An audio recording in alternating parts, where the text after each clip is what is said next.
الحمدللہ رب العالمین والعاقبۃ للمتقین والصلاة والسلام علی رسول النبی الکریم اما بعد فاعوذ باللہ من الشیطان الرجیم بسم اللہ الرحمن الرحیم ایاک نعبد و ایاک نستعین اہدنا الصراط المستقیم صراط الذین انعمت علیہم غیر المغضوب علیہم ولا الضالین آمین صدق اللہ العظیم اللہم رب اشرح لی صدری ویسر لی امری واحلل عقدۃ من لسانی یفقهوا قولی ربی زدنی علما ربی زدنی علما ربی زدنی علما اللہم صلی علی محمد النبی الامی وازواج امہات المؤمنین وذریتہ وآل بیتہ کما صلیت علی ابراہیم انک حمید مجید اللہم صلی علی محمد النبی الامی وعلی آلہ وصحبہ وبارک وسلم. اللہ اکبر. میرے برادرم، دنیا میں بھی قانون ہے، ضابطہ ہے، طریقہ ہے کہ منزل کی طرف سے جانے والے رستوں پہ اگر آپ جائیں گے تو منزل پہ پہنچیں گے، اور اگر آپ اس رستے کو بدل دیں اور اپنے خیال میں بے شک منزل کا خیال کرتے جائیں تو بعض رستے منزل کے دور ہی جا رہے ہوتے ہیں، یہ ہٹتے ہی جاتے ہیں، آدمی دور ہوتا جاتا ہے. آپ دیکھتے ہیں کہ روڈوں میں جب آدمی جاتا ہے تو بورڈ لگا ہوتا ہے کہ یہ رستہ اس طرف جاتا ہے، پھر اس کی ایک پہلی نشانی، پھر دوسری نشانی کیا ہوتی ہے کہ آپ جاتے ہیں تو ہر میل کے فاصلے پہ پھر آ جاتا ہے کہ اتنا رہ گیا اتنا رہ گیا، جو آپ کے دل کو تسلی ہوتی ہے کہ آپ ٹھیک جا رہے ہیں، آپ غلط نہیں جا رہے نا. اور اگر کسی جگہ بورڈ آنا بند ہو جائے تو آدمی کو فکر پڑ جاتی ہے کہ رانگ تو نہیں ہو گیا، کہیں میں غلط تو نہیں چلا گیا. تو اللہ جل شانہ نے بھی اپنی رضا کا رستہ، جنت کا رستہ، اپنی معرفت کا رستہ، جو قرآن مجید میں ابتدائی صورت میں سورہ فاتحہ میں جس کے 7 نام ہیں. سورہ فاتحہ 2 دفعہ نازل ہوئی، ایک دفعہ مکہ مکرمہ میں، ایک دفعہ مدینہ طیبہ میں، اور دونوں دفعہ 70,000 فرشتے اس کے ساتھ آئے. اور یہ جو 70,000 فرشتے آئے یہ اس سے پہلے زمین میں نہیں اترے تھے. علماء نے اس کا ایک نام سورہ شفا بھی لکھا ہے کہ یہ شفا ہے اس میں. اور یہ آپ دیکھیں کہ نماز میں واجب ہے، ہر نماز میں یہ پڑھی جاتی ہے. اس میں اللہ رستہ بھی بتاتے ہیں اور اللہ سے دعا بھی مانگی جاتی ہے کہ مجھے ان رستوں پہ چلایا جائے. تو اللہ نے رستہ تعین کیا ہے کہ میری طرف آنے والا رستہ اہدنا الصراط المستقیم، جو سیدھا رستہ ہے وہ کون سا ہے؟ صراط الذین انعمت علیہم. اس میں شرح میں مفسرین لکھتے ہیں کہ قرآن مجید میں دوسری جگہ ہے من النبیین والصدیقین والشہداء والصالحین. یہ ان لوگوں کا رستہ ہے.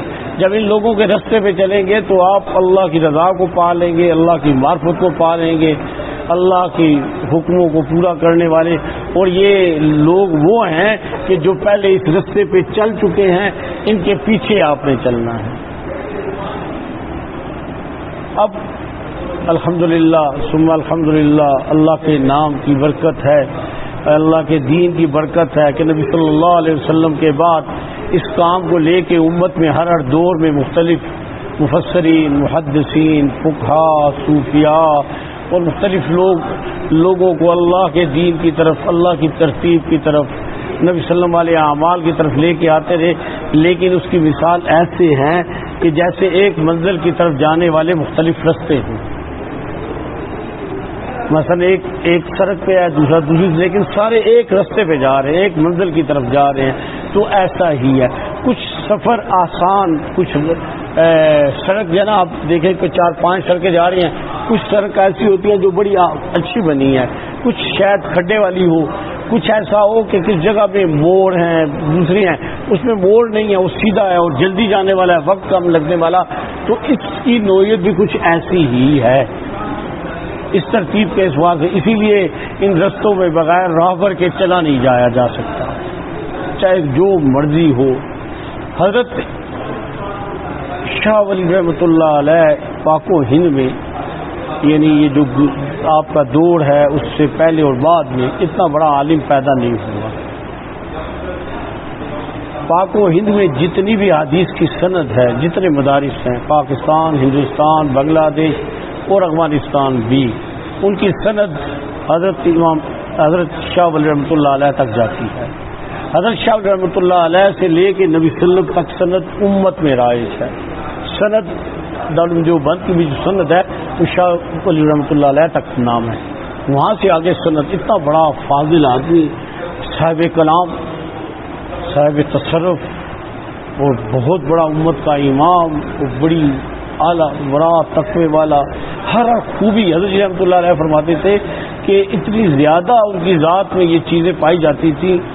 تو فرماتے ہیں حضرت شاہ رحمۃ اللہ علیہ کہ ایک دفعہ میں نے عرض کیا نبی صلی اللہ علیہ وسلم سے کہ یا رسول اللہ نے مجھے بڑا وسیع علم دیا ہے، آپ کی برکت ہے، اور الحمدللہ میں مسائل ترتیب میں ایک بڑی شان رکھتے ہیں، تو میں تقلید چھوڑ دوں، مجھے کیا ضرورت ہے کسی امام کی تقلید. تو فرماتے ہیں نبی صلی اللہ علیہ وسلم فرمایا گمراہ ہو جاؤ، بندہ دیکھو کون ہے. اتنا عجیب آدمی ہے کہ جب مکہ مکرمہ سے نکلے تو فرماتے تھے کہ رسول اللہ صلی اللہ علیہ وسلم نے جہاں جہاں قدم رکھا وہ جگہ میں دیکھ رہا تھا. اور اتنا بڑا انسان جس کو اللہ رب العزت نے، ان کی کتابیں کچھ ایسی ہیں کہ آدمی خود مطالعہ نہیں کر سکتا، کسی عالم سے سیکھنی پڑتی ہے. لیکن اسے بھی کہا گیا کہ اگر تم ایک فن میں ماہر ہو تو دوسرے میں تمہیں تقلید کرنی پڑے گی. اسی طرح بھائی الحمدللہ یہ جتنے امور ہیں، مفسرین کے لیے کیا کہا جائے کہ پرانی تفسیر کے ضوابط اور قواعد کو دیکھا جاتا ہے. محدثین کے لیے وہ جو ہے اصول ہیں وہ دیکھے جاتے ہیں، ان لوگوں کو دیکھا جاتا ہے، ان کے پیچھے چلا جاتا ہے. اسی ہی طرح فقہا کے لیے اصول اور ضابطے ہیں. فقہا کے اس میں مفتی کے لکھتے ہیں کہ مفتی تو بھائی نقل کرنے والا ہے، نئے مسائل نہیں بناتا، اس کو دیکھتا ہے کہ یہ کہاں سے کس سے ملتا ہے. اسی طرح حضرات صوفیاء میں سلاسل ہیں اور سارے، ان میں بھی ان لوگوں کی اتباع پوری طرح کرنی پڑتی ہے تو آدمی کو یہ جو ہوتا ہے سلاسل کی برکات نصیب ہوتی ہے. آدھا تتر آدھا بٹیر میں یہ کام نہیں چلتا. پوری طرح ترتیب کے اعتبار سے، اعمال کے اعتبار سے. حضرت رحمۃ اللہ علیہ نے جب وہ وصیت لکھوائی تھی، بعد میں چھپی بھی تھی، میں نے الحمدللہ اپنی آنکھوں سے دیکھا سارا کچھ. حضرت نے پھر گواہ بنا کے اور سے قانونی بھی بنائی تھی. تو اس میں حضرت رحمۃ اللہ علیہ نے فرمایا تھا طریقہ ذکر، مراقبات، یہ جتنا کچھ ہے یہ امانت ہے سلسلہ عالیہ کی، میرے مشائخ کی. میں بھی اس میں تبدیلی نہیں کر سکتا، نہ کر سکتا ہوں، اور میرے بعد بھی کوئی نہیں کر سکے گا. اگر کوئی کرے گا تو چاہے وہ میرا جانشین بھی ہو تو اس کا سلسلے سے کوئی تعلق نہیں ہو. جو ترتیب ہے اس کو کوئی بھی نہیں بدل سکتا. لطائف کرنے کا طریقہ، مراقبات کی ترتیب، یہ ساری سلاسل کی ترتیب، تو یہ ساری چیزیں جو ہے نا اس کو اسی طرح ہی کرنا پڑے گا جو میں نے آپ لوگوں کو سکھائی. تو بھی الحمدللہ اللہ جل شانہ نے ہمیں یہ جو نعمت عطا فرمائی، تو اس میں سلاسل کی اپنی ایک ترتیب ہے. الحمدللہ اللہ رب العزت کا بڑا احسان ہے کہ اپنی طرف سے پوری کوشش ہوتی ہے کہ کوئی اپنا ذاتی سوچ، اپنی رائے یا اپنی خواہش کو اس میں دخل نہ دیا جائے. الحمدللہ پہلے بھی نہیں ہوا اور انشاءاللہ آئندہ بھی نہیں ہوگا. اور تب جا کے اس سلسلے کی برکتیں اور ترتیب چلتی جاتی ہیں. یہ جو منازل ہے نا، یہ منازل، یہ ترتیب، تو یہ مشائخ سے چل رہی ہیں. یہ دربار نبوی سے مشائخ سے ہوتے ہوئے نظام چل رہا ہے. ہماری تو اوقات حیثیت ہی کوئی نہیں ہے، کچھ بھی نہیں ہے، کوئی بھی کچھ نہیں ہے. ایسے ہماری مثال ہے کہ جیسے کوئی پتنگ آسمان کی بلندیوں پہ جتنی مرضی چلے جائے تو اس کی ڈور جس کے ہاتھ میں ہوتی ہے تو مشائخ کے ہاتھ میں ہے. یہ الحمدللہ سلسلہ مشائخ چلا رہے ہیں. حضرت رحمۃ اللہ علیہ نے فرمایا تھا کہ میں اپنے ساتھ لے کے جا رہا ہوں، تو مشائخ لا رہے ہیں. اور یہ ساری بلندیاں، مناظر، مناسب، ترتیب اسی ترتیب کی وساطت سے چل رہی ہیں. تو اللہ رب العزت کرے کہ جو یہ نعمتیں ہمیں نصیب ہوئی ہیں، یہ جو باتیں ہمیں نصیب ہوئی ہیں، ہم تو دنیا دار سے لوگ تھے، گٹروں میں بیٹھے تھے، سمجھ شعور نہیں تھا. تصوف تو بہت باریکی کی بات ہے. ہم تو سیدھا دین بھی نہیں جانتے تھے، سیدھا دین بھی ہمیں نہیں آتا تھا. کالج میں پڑھتے ہوئے غسل کا طریقہ بھی سنت نہیں پتا تھا، اعمال نہیں جانتے تھے. یہ تو اللہ کرنے کی برکت سے، حضرت رحمۃ اللہ علیہ کی صحبت کی برکت سے، ساتھیوں کے ساتھ اٹھنے بیٹھنے سے ہم نے یہ سارا کچھ سیکھا. جتنا ظاہری علم بھی سیکھا وہ جماعت میں آ کے سیکھا، جماعت برکت سے سیکھا، ورنہ ہمیں تو کچھ بھی نہیں آتا تھا. ہم تو وہ جو ہے نا کچھ کو کچھ سمجھتے تھے، جو ہمیں نظر آتا تھا وہ سمجھتے تھے. الحمدللہ اسی ترتیب سے سیکھا. تو حضرت جی رحمۃ اللہ علیہ جہاں باطنی تربیت فرماتے تھے وہاں ظاہری تربیت بھی فرماتے تھے، اور باطنی امور کے ساتھ ظاہری امور کی ترتیب کو بھی برقرار رکھا کرتے تھے. تو بھئی یہ ساری کی ساری جو ہیں سلسلہ عالیہ کی برکتیں ہیں.